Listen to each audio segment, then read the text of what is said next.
ನಮಸ್ಕಾರ, ವನಶ್ರೀ ಚಾನಲ್ಗೆ ಸ್ವಾಗತ. ವಿಡಿಯೋ ತಂದಾಯಿತು. ಬನ್ನಿ ಇವತ್ತು ಪವಾಡ ಪುರುಷ ಸೀರಿಯಲ್ಲು ಹೇಗೆ ಮೂವ್ ಆಗುತ್ತೆ, ಏನು ಸ್ಟೋರಿ ನೋಡೋಣ.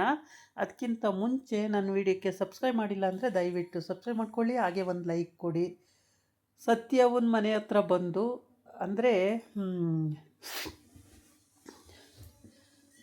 ಬಾಳುಮಮ್ಮ ಅವ್ರ ಮನೆ ಹತ್ರ ಬಂದುಬಿಟ್ಟು ಪಕ್ಕದ ಮನೆಯವರು ಕರಿತವ್ರೆ, ಸುಂದ್ರಕ್ಕ ನಿನ್ನ ಬರಬೇಕಂತೆ ಅಂತ ಹೇಳಿ ಹೋಗ್ತಾಳೆ ಒಬ್ಬಳು. ಆವಾಗ ಹೌದಾ ಏನಕ್ಕಂತೆ, ಸರಿ ಬರ್ತೀನಿ ನಡಿ ಅಂತ ಹೇಳಿ ಕಳಿಸ್ತಾಳೆ. ಸತ್ಯವ ಹೇಳ್ತಾಳೆ ನಾನು ಬರ್ತೀನಿ ಅಜ್ಜಿ ಅಂತ. ನೀನೇನಕ್ಕೆ ಬರ್ತೀಯಾ ಅಂತ. ನಾನು ಒಬ್ಬಳೇ ಹೇಗಿರಲಿ ಮನೇಲಿ ಅಂತಾಳೆ. ಯಾಕೆ ಬೇರೆ ಯಾರೂ ಇಲ್ವಾ ಮನೇಲಿ ಅಂತ ಹೇಳ್ತಾಳೆ. ಆಮೇಲೆ ಅವಳು ಮುಖ ನೋಡಿ ಸುಮ್ಮನಾಗ್ತಾಳೆ. ಸರಿ ನಾನು ಹೋಗಿ ಬರ್ತೀನಿ, ಇಲ್ಲೇ ಇರು ಅಂತ ಹೇಳಿಬಿಟ್ಟು ಸಲೀಸ್ ಹೋಗ್ತಾಳೆ ಅವ್ರ ಮನೆಗೆ. ಯಾರೋ ಕರೆದಿರ್ತಾರಲ್ಲ ಅವ್ರ ಮನೆಗೆ ಹೋಗಬೇಕು ಅಂತ ಹೋಗ್ತಾಳೆ. ಈ ಕಡೆ ಸತ್ಯವ್ವ ಗಂಗವ್ವ ಹುಷಾರಿಲ್ಲ ಅಂಥೇಳಿ ಅವ್ರ ಅಪ್ಪನ ಬರೋಕ್ಕೆ ಹೇಳಿರ್ತಾಳೆ. ಅವ್ರ ಅಪ್ಪನ ಹತ್ರ ಅವರಪ್ಪ ಎದ್ನೋ ಬಿದ್ನೋ ಅಂತ ಒಂದೇ ಉಸಿರಿಗೆ ಓಡೋಗ್ತಾನೆ ಆ ಊರಿಗೆ. ಹೋಗಿ ಅಲ್ಲಿ ನೋಡ್ತಾನೆ ಗಂಗವ್ವ ಚೆನ್ನಾಗೇ ಇದ್ದಾಳೆ. ಆಮೇಲೆ ಏನು ಗಂಗವ್ವ ಬರೋಕ್ಕೆ ಹೇಳ್ದೆಯಲ್ಲ, ಯಾಕೆ ಏನಾಗಿತ್ತು ಅಂತ ಕೇಳ್ತಾನೆ. ಅದಕ್ಕೆ ಅವಳು ಹೇಳ್ತಾಳೆ, ನಿಮ್ಮ ಅಳಿಯಂದಿರು ರಾತ್ರಿ ಕನ್ಸಲ್ಲಿ ಬಂದಿದ್ದರು, ಅದಕ್ಕೆ ಭಾಳೊಂದೇನೂ ತಪ್ಪಿಲ್ಲ, ಭಾಳ ಕರೆಕ್ಟಾಗೆ ಹೇಳ್ತಾ ಇದ್ದ, ನೀವೇ ಎಲ್ಲ ಮುಂದುವರೆದು ಮಾಡಿದ್ರಿ, ಅದಕ್ಕೆ ಹೀಗಾಯಿತು ಅಂತೇಳಿ ಕನಸಲ್ಲಿ ಬಂದು ಹೇಳಿದ್ರು ನಿಮ್ಮ ಅಳಿಯಂದಿರು ಅಂತ ಹೇಳ್ತಾಳೆ. ಅದಕ್ಕೆ ಅವ್ರ ಅಪ್ಪ ಹೇಳ್ತಾನೆ, ಹೌದಾ ಅಳಿಯಂದಿರು ಕನ್ಸಲ್ಲಿ ಬಂದಿದ್ರಾ, ಸರಿ ಬಿಡು ಇನ್ನೇನು ಮಾಡೋಕ್ಕಾಗುತ್ತೆ, ಆಗೋದು ಆಗೋಗಿದೆ, ಏನು ಮಾಡೋಕ್ಕಾಗಲ್ಲ ಅಂಥೇಳಿ ಸುಮ್ಮನಾಗ್ತಾರೆ. ಆಮೇಲೆ ಎಲ್ಲ ವಿಚಾರಿಸಿ ಮಾಡಿ ಎಲ್ಲ ಮಾಡ್ಕೊಂಡು ಬರ್ತಾನೆ. ಸರಿ ಬಾ ಗಂಗವ್ವ ಹೋಗೋಣ ಮನೆಗೆ ಅಂತ ಹೇಳ್ತಾನೆ. ಗಂಗೆ ಬಾ ಮನೆಗೆ ಹೋಗೋಣ ಅಂತ. ಅವಳು ಇಲ್ಲ ಅಪ್ಪಯ್ಯ ಈಗ ಬರಲ್ಲ, ಬರ್ತೀನಿ ನಡೀರಿ ಯಾವಾಗಾದರೂ ಒಂದ್ಸಲಿ, ಈಗ ಮಗಳು ಮದುವೆ ಮಾಡಿ ಮತ್ತೆ ಅಲ್ಲಿಗೆ ಬಂದರೆ ಜನ ಏನಂತಾರೆ, ಇನ್ನೊಬ್ಬಳು ಮಗಳು ಅಲ್ಲೇ ಇದ್ದಾಳೆ ಹಂಗಾಗಿ ನಾನು ಬಂದು ಅಲ್ಲೇ ಕೂರೋಕ್ಕಾಗುತ್ತೇನಪ್ಪಯ್ಯ ಅಂತ ಹೇಳ್ತಾಳೆ. ಅದಕ್ಕೆ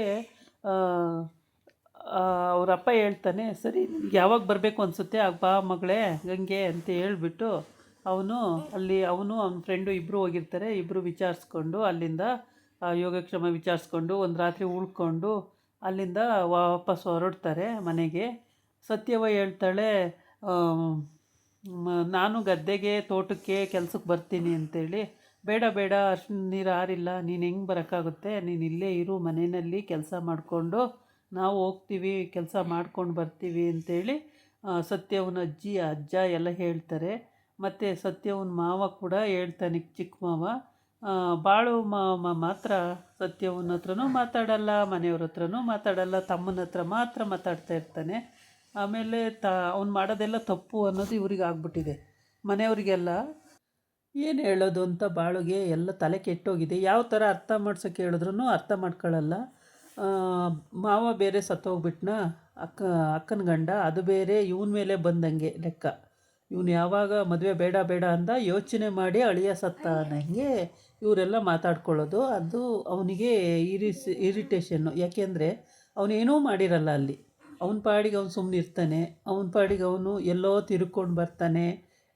ನಾನು ಮದುವೆ ಆಗಲ್ಲ ಅಂತ ಹೇಳ್ತಾನೆ ಇರ್ತಾನೆ. ಇವರೇ ಬಲವಂತ ಮಾಡಿ ಮದುವೆ ಮಾಡಿಬಿಟ್ಟು ಇವಾಗ ನೋಡಿದ್ರೆ ಅವನದೇ ತಪ್ಪು ಅನ್ನಂಗೆ ಬಾಳಂದೇ ತಪ್ಪು ಅಂತ ಇವರೆಲ್ಲ ವಾದಿಸ್ತಿದ್ದಾರೆ. ಸತ್ಯವ ಅವಳು ಕೂಡ ಅಂದರೆ ಗಂಡ ಮಾತಾಡ್ಸಲ್ಲ, ಏನು ಅರ ಶಿವ ಅಂತ ಏನೂ ಮಾತಾಡ್ಸಲ್ಲ. ಊಟ ಬೇಕು ಅನ್ನಲ್ಲ, ಬೇಡ ಅನ್ನಲ್ಲ, ಎಲ್ಲಿ ಹೋಗ್ತೀನಿ ಅನ್ನಲ್ಲ, ಎಲ್ಲಿ ಬರ್ತೀನಿ ಅನ್ನಲ್ಲ. ಅವನ ಪಾಡಿಗೆ ಅವ್ನು ಸುಮ್ಮನೆ ಕೂತಿರ್ತಾನೆ, ಅವನ ಪಾಡಿಗೆ ಸುಮ್ಮನೆ ಎದ್ದೋಗ್ತಾ ಇರ್ತಾನೆ. ಇದು ಇವಳಿಗೂ ಸಿಟ್ಟು. ಸುಮ್ಮನೆ ಮದುವೆ ಮಾಡ್ಕೊಂಡಿದ್ದು ವೇಸ್ಟು. ಮದುವೆ ಮಾಡ್ಕೊಂಡ್ಮೇಲೂ ಗಂಡ ಅನ್ಸ್ಕೊಂಡವನು ಮಾತಾಡಲ್ಲ, ಕತೆ ಆಡಲ್ಲ. ಇವನು ಎಂಥ ಗಂಡನಪ್ಪ ಅನ್ನಂಗೆ ಆಗ್ಬಿಟ್ಟಿದೆ. ಫಸ್ಟು ಮಾವ ಆಗಿದ್ದ, ಈಗ ಗಂಡ ಆಗಿಬಿಟ್ಟಿದ್ದಾನೆ. ಹಂಗಾಗ್ಬಿಟ್ಟು ಇವಳಿಗೆ ತಲೆ ಕೆಟ್ಟು ಹೋಗ್ತಾ ಇದೆ. ಇಲ್ಲಿ ಈ ತಾತ ಅಜ್ಜಿಗೂ ಕೂಡ ತಲೆ ಕೆಟ್ಟು ಹೋಗ್ತಾ ಇದೆ. ಬಾಳುಗೆ ಯಾವ ರೀತಿ ಹೇಳಿದ್ರೂ ಬುದ್ಧಿ ಕಲಿತಾ ಇಲ್ವಲ್ಲ ಅಂಥೇಳಿ ಕೂತಿರ್ತಾನೆ ದಿವಾನ್ ಮೇಲೆ. ಆಮೇಲೆ ಅವರಮ್ಮ ಬಾಳು ಅಮ್ಮ ಅದು ಯಾರೋ ಕರೆದ್ರು ಅಂತ ಅಲ್ಲಿ ಹೋಗ್ತಾಳ. ಇವನ ಪಾಡಿಗೆ ಅವಳು ಮುಖ ನೋಡ್ತಾಳೆ ಸತ್ಯವ. ಇವನು ಒಂದು ಸಲ ಮುಖ ನೋಡ್ಬಿಟ್ಟು ಎದ್ದು ಒಳಗಡೆ ಹೋಗ್ತಾನೆ ಎತ್ಲೆಗೋ.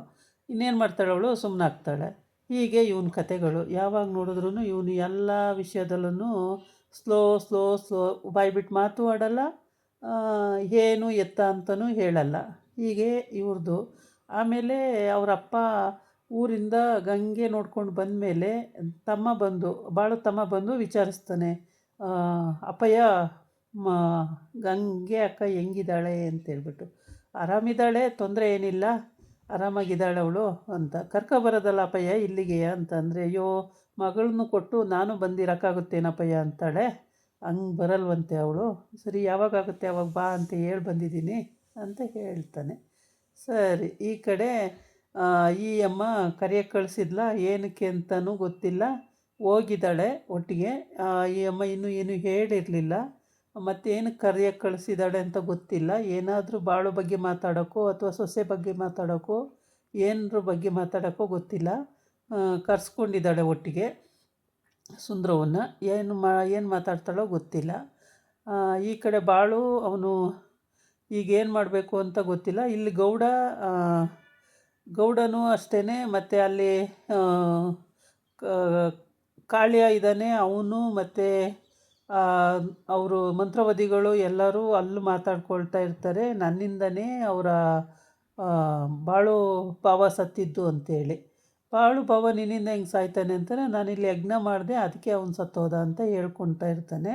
ಇನ್ನೊಬ್ಬ ವೈರಾಗಿ ಹೇಳ್ತಾನೆ, ಇಲ್ಲ ಇಲ್ಲ, ಆ ಥರ ಅಲ್ಲ, ಏನಾಯ್ತೋ ಗೊತ್ತಿಲ್ಲ ಪಾಪ, ಹೋಗ್ಬಿಟ್ರು ಅಂತ ಅವನು ಮಾತಾಡ್ತಾನೆ. ಕಾಳ್ಯ ಎಲ್ಲದಕ್ಕೂ ನಗೋದು, ಅವನು ಜೋರೇ ನಗ್ತಾ ಇರ್ತಾನೆ. ಹೌದೌದು, ನಮ್ಮ ಗುರುಗಳೇ ಮಾಡಿದ್ದು, ನಮ್ಮ ಗುರುಗಳಿಂದನೇ ಹಿಂಗಾಗಿದ್ದು, ನಮ್ಮ ಗುರುಗಳಿಂದನೇ ಮತ್ತು ಬಾಳು ಭಾವ ಸತ್ತೋಗಿದ್ದು ಹಾಗೆ ಅಂತೆಲ್ಲ ಹೇಳ್ತಾನೆ. ಅದು ಬಾಳುಗಿನ್ನೂ ಅದು ಅರ್ಥ ಆಗಿದೆ, ಅಂದರೆ ಅರ್ಥ ಆದ್ರೂ ಅವನಿನ್ನೂ ಮಾತಾಡ್ತಾ ಇಲ್ಲ. ಬೈರಾಗಿ ಅವನು ಕಾಳಭೈರನ ಏನು ಅಂತಲೂ ಇನ್ನೂ ಕೇಳೋಕ್ಕೆ ಹೋಗಿಲ್ಲ. ಏನಕ್ಕೆ ಇದು ವಿಷ ಹಾಕದ ಅಂತಲೂ ಗೊತ್ತಿಲ್ಲ ಇದರಲ್ಲಿ, ಜಾಂಗೀರಲ್ಲಿ. ಅದನ್ನು ತಿಂದ ತಕ್ಷಣ ಏನಕ್ಕೆ ಸತ್ತಿದ್ದು ಅಂತಲೂ ಗೊತ್ತಿಲ್ಲ. ಇದೆಲ್ಲ ಈ ಬಾಳಿನ ಮೇಲೆ ಬಂದ್ಬಿಟ್ಟಿದೆ ಈ ಕೇಸ್ಗಳು. ಹಂಗಾಗ್ಬಿಟ್ಟು ಪಾಪ ಅವನು ಚಿಂತೆ ಮಾಡ್ತಾಯಿದ್ದಾನೆ, ಯಾವ ಕಡೆಯಿಂದ ಈ ಥರ ಆಯಿತು ಅಂತೇಳ್ಬಿಟ್ಟು. ಇಲ್ಲಿ ಇವ್ರು 3 ಜನ ಅದನ್ನು ಮಾತಾಡ್ಕೊಳ್ತಾ ಇರ್ತಾರೆ ಕಾಡೊಳಗಡೆ. ನಾನೇ ಆ ಜಹಾಂಗೀರಿಗೆ ವಿಷ ಹಾಕಿದ್ದು, ನನ್ನಿಂದನೇ ಸತ್ತಿದ್ದು ಅಂತ ಕಾಳಭೈರ ಹೇಳ್ತಾನೆ. ಈ ಬೈರಾಗಿ ಹೇಳ್ತಾನೆ, ಇಲ್ಲ ನೀನಲ್ಲ ಮಾಡಿರೋದದು ಅಂತ ಅವನು ಹೇಳ್ತಾನೆ. ಕಾಳ್ಯ ಹೇಳ್ತಾನೆ, ಎಲ್ಲದು ನಮ್ಮ ಗುರುಗಳೇ ಮಾಡಿರೋದು ಅಂತ ನಗ್ತಾನೆ ಜೋರಾಗಿ. ಈ ಥರ ಇವ್ರುಗಳು 3 ಜನನೂ ಈ ಥರ ಮಾತಾಡ್ಕೊತಾ ಇರ್ತಾರೆ. ನನ್ನನ್ನು ಎದುರಾಕೊಂಡ್ರೆ ಇವ್ರು ಬದುಕೋಕ್ಕಾಗಲ್ಲ ಹಾಗೆ ಹೀಗೆ ಅಂತೇಳಿ. ಅಲ್ಲಿ ಸಂಧ್ಯಾ ಹೋಗ್ಬಿಟ್ಟು ಗೌಡನ ಹತ್ರ ಹೇಳ್ತಾನೆ, ಹಿಂಗೆಲ್ಲ ಮಾತಾಡ್ತಾಯಿದ್ರು ಇವರು ಅಂತೇಳಿ. ಇವನ್ನೆಲ್ಲ ಕೇಳಿಸ್ಕೊಳ್ಳೋದೆ, ಎಲ್ಲ ತವಲು ಹೋಗೋದು ಕೇಳಿಸ್ಕೊಳ್ಳೋದು, ಹೋಗ್ಬಿಟ್ಟು ಗೌಡಿಗೆ ಹೇಳೋದು, ಎಲ್ಲ ಕಡೆ ಕೇಳಿಸ್ಕೊಳ್ಳೋದು, ಗೌಡಿಗೆ ಹೇಳೋದು, ಇವನು ಸುದ್ದಿ ತಂದು ಹಾಕ್ಕೊಳ್ಳೋದು ಈ ಥರ. ಆಮೇಲೆ